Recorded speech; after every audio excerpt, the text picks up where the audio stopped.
Anyway, hey, kia ora whānau. It's been a while since I've done one of these. Just a couple of disclaimers. If my audio sounds terrible, I'm going to try and fix that up in post. In fact, by the time you hear this, it should be sounding a lot better. But my microphone's not working for some reason. So I'll have to look at that. I'm pretty sure that it's probably the phone, not the microphone. And if you're wondering why I'm wearing glasses, and you go, oh, I can hear you now. Take your glasses off. Take glasses off. Well, hey, look, I don't get much sleep. I get very little sleep. This creative mind of mine keeps me awake, and I always, brain's always going. So I get very little sleep, and it shows. Anyway, kia ora whānau. It's been a while since I did one of these videos. And I thought it only appropriate at this time to do a video. I'm sure many of you have been watching the things I've been posting and my opinions on things and what I have to say. But today, well, actually it was yesterday, I had a major milestone. It had quite a few milestones over the last few months. But for those of you who aren't aware, I have been going to cognitive therapy. Now I'm going to try and make this as short as I possibly can. So bear with me.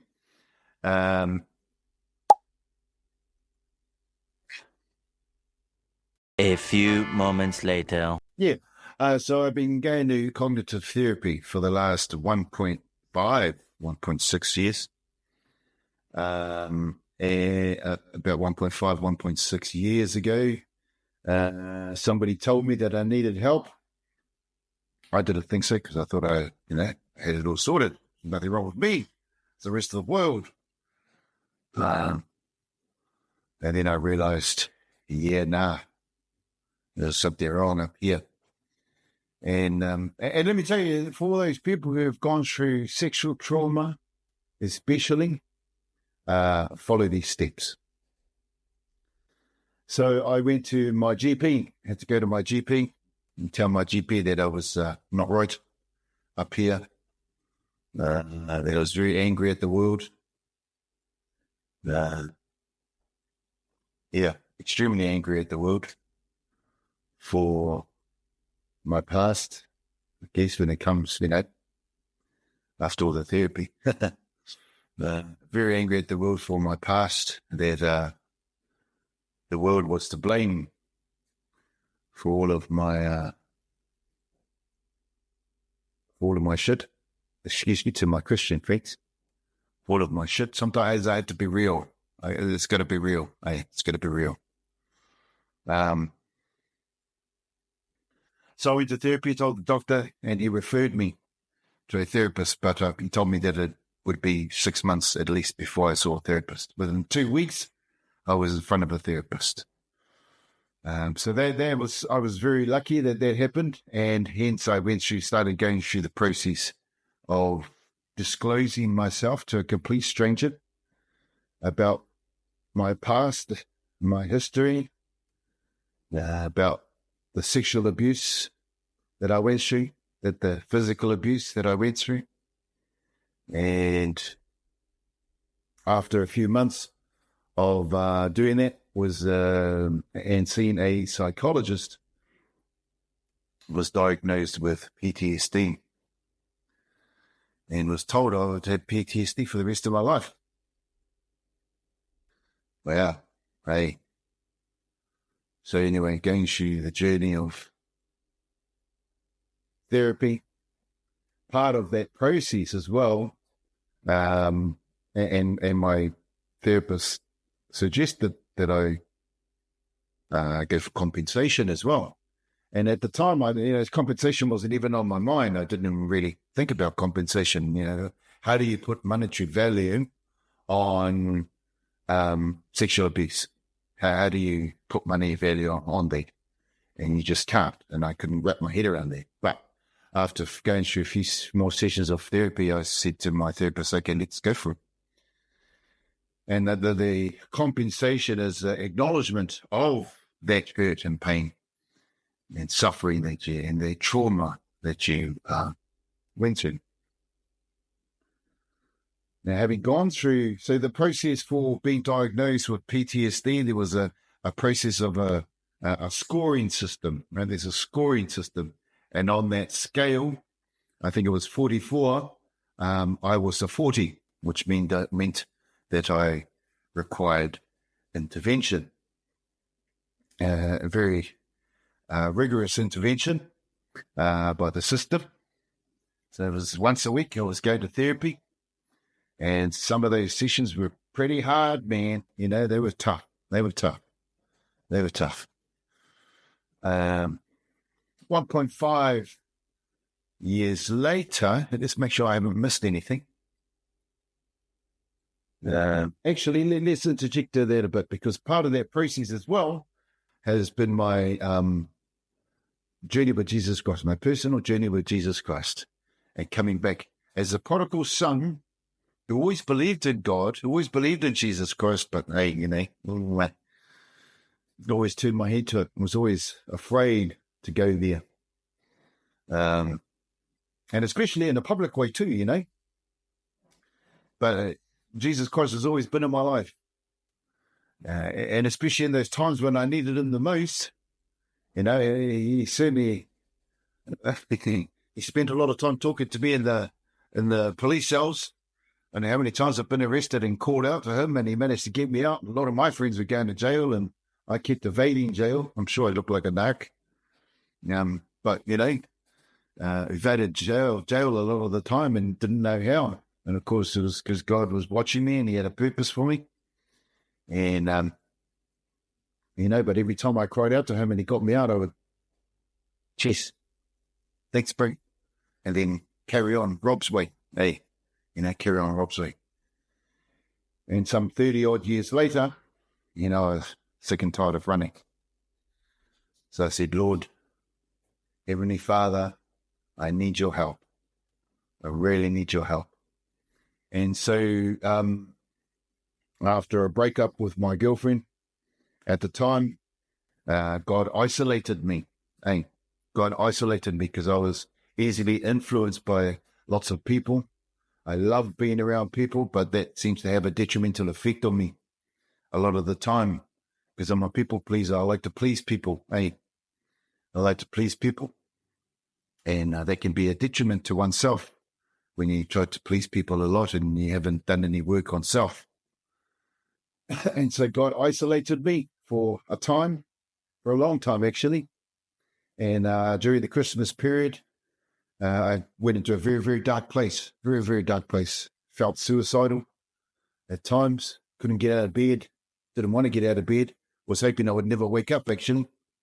And although the thought of suicide was in the back of my mind, I knew it was something I could never carry out because, one, I didn't have the balls to do it, and two, I had children. Now, I've seen a lot of people over the last, couple of years, even the last 3 or 4 years, who have committed suicide, who have it made, so to speak, money, job, business, wife, husband, all those sorts of things, and yet they still did what they did. And it takes a lot of guts to do that. It also takes a lot of hurt and pain to be able to commit the act of taking your own life. So I was in that very dark space for a time during Christmas, and I was solid with my praying, my faith in God, and kept praying hard out, praying all the time, failing many times in my duty as a believer in God, as a Christian, as a sinful Christian. People think when you become a Christian that you must be perfect. Oh, hell no. Far from perfect. God doesn't want perfection. He doesn't want perfection. He just wants you. He just wants you as you are, to commit to him, to focus on him, and he will do the rest, because we have no ability to do that on our own. We have no ability to do what we need to do in the world of our own power. We just can't do it.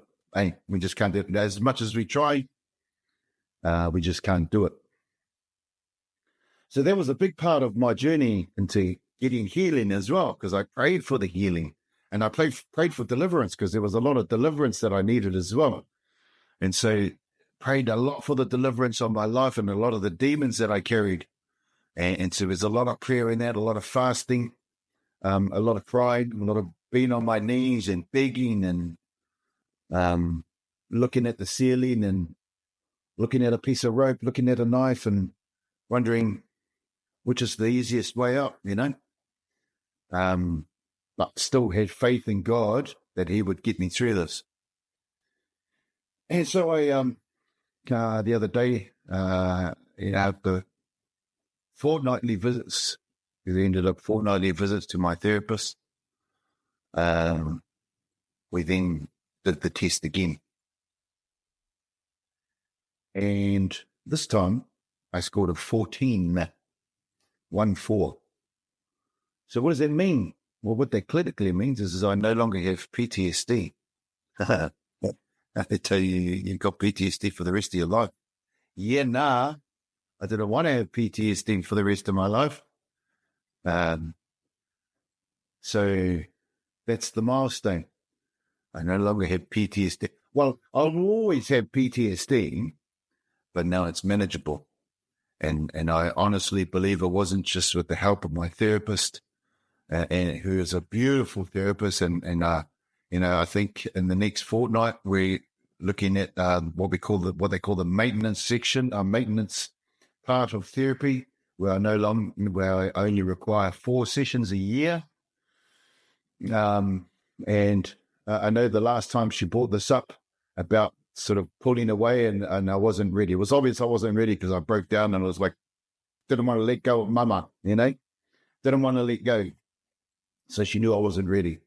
But this time she knew I was ready, because when we talked about it, I was in a very different place. Although the emotions started to rise, they washed away pretty quickly, because I knew it was time for me to let go.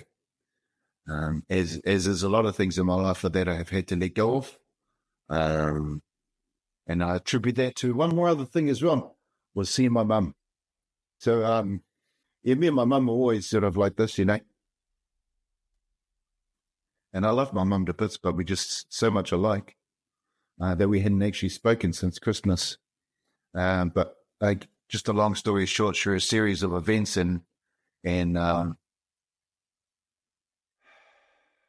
miracles, prayer, God brought us together a couple of weeks ago. Me and my mum sat down and we had lunch together, and we had coffee together. We had spent most of the day together, and we got to kōrero.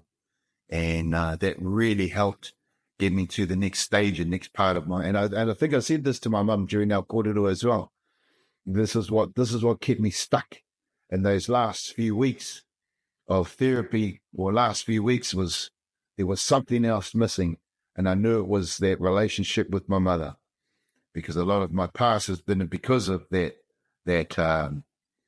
feeling of rejection and abandonment and all that sort of stuff, And so having to bridge that gap and heal that mamai between me and my mother really helped get me to the next stage. Whatever that is, I have no idea what that is, but I'm pretty certain and pretty trusting in God and His plan for me, that is the next stage of my life, that I can now go to that next stage. And all ups to my church friends as well at the Lighthouse Church in Gunguru here, who have also been a big part of the last few months.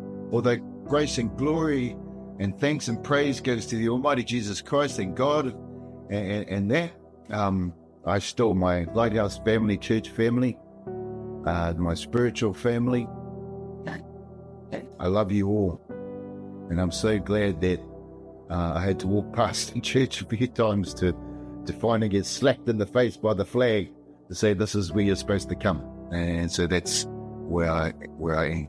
So that's my kōrero for today, whānau. It's been a wonderful journey, and I hope, for those who are struggling with PTSD and think that, you know, man, you're in this for the next few years. It doesn't have to be. It really doesn't have to be. And I really give it back to God and my belief in God and His healing me as well. That's what got me through it so quickly. 这是因为上帝和他的仁慈，他的恩典和他对我的爱。那个，各自的我所有的狗屎，他不断的用圣灵和能力充满我，走到今天，还有，所以还有希望。对于那些生病在心理健康系统中，把你的注意力放在上帝身上，每天向上帝祈祷，把你的注意力集中在他身上，尽量不要成为罪人。疼得很厉害，这条路也不容易。对于那些认为基督教是，你知道，你应该是完美的，不，兄弟，这不是一条容易的路，这不是一条容易的。但是对于那些有心理健康问题的人来说，我们为你祈祷。还有我的朋友，他正在经历一些事情，在图腾中，我为你祈祷。我们请求解脱，你自己的恶魔，要求他们离开你，痊愈，远离你自己的恶魔。我们以耶稣的名义祈求，艾米，这就是我今天的我们会赶上的。我有很多东西要来，我不知道上帝对我有什么计划，我知道他很漂亮。他对我有一个美丽的计划，但是为什么呢？我被点燃了，准备。Anyway, that's me. We'll see you very shortly. Kia ora, love you, God bless, and catch you later.